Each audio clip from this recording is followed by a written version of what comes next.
Happy morning viewers. இன்னைக்கு நம்ம எல்லாரும் எக்ஸ்பீரியன்ஸ் பண்ற ஒரு விஷயத்தை பத்தி பார்க்க போறோம். அதாங்க கொட்டாவி. ஒருத்தர் கொட்டாவி விட்டா உடனே பக்கத்துல இருக்கிற நமக்கும் வரும். சம் பீப்புள் சே அது ஒரு தொற்று நோய் மாதிரி. Is it true? Actually no.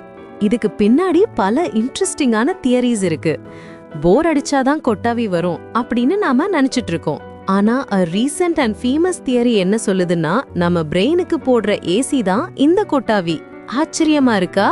S, நம்ம பிரெயின் ஒரு சூப்பர் கம்ப்யூட்டர் மாதிரி. அது ரொம்ப நேரம் வேலை செஞ்சா சூடாகிடும். அந்த சூட்டை குறைக்க நம்ம உடம்பு பண்ற ஒரு ஈர்ப்பாடு தான் இந்த கொட்டாவி. நீங்க வாயை நல்லா பெருசா திறந்து ஒரு டீப் பிரெத் எடுக்கும்போது வெளியே இருக்கிற கூல் ஏர் உள்ள போகுது.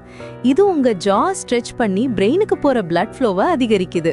இந்த ப்ராசஸ் மூலமா சூடான ரத்தம் வெளியேறி குளிர்ந்த ரத்தம் பிரெயின்குள்ள போகுது. சோ ஒரு பில்ட்-இன் ரேடியேட்டர் ஃபேன் மாதிரி இந்த கொட்டாவி நம்ம பிரெயினை கூல் டவுன் பண்ணுது. Interesting right? சரி, அப்போ ஏன் ஒருத்தர் விட்டா நமக்கும் வருது? இதுக்கு பேரு கண்டேஜியஸ் யானிங். நாம ஒருத்தரை பார்த்து கொட்டாவி விடுவது எம்பத்தியோட அடையாளம்னு சொல்றாங்க. அதாவது நாம மத்தவங்களோட உணர்வுகளை புரிஞ்சுக்கிறதுனால நாமளும் அவங்கள மாதிரி செய்றோம்.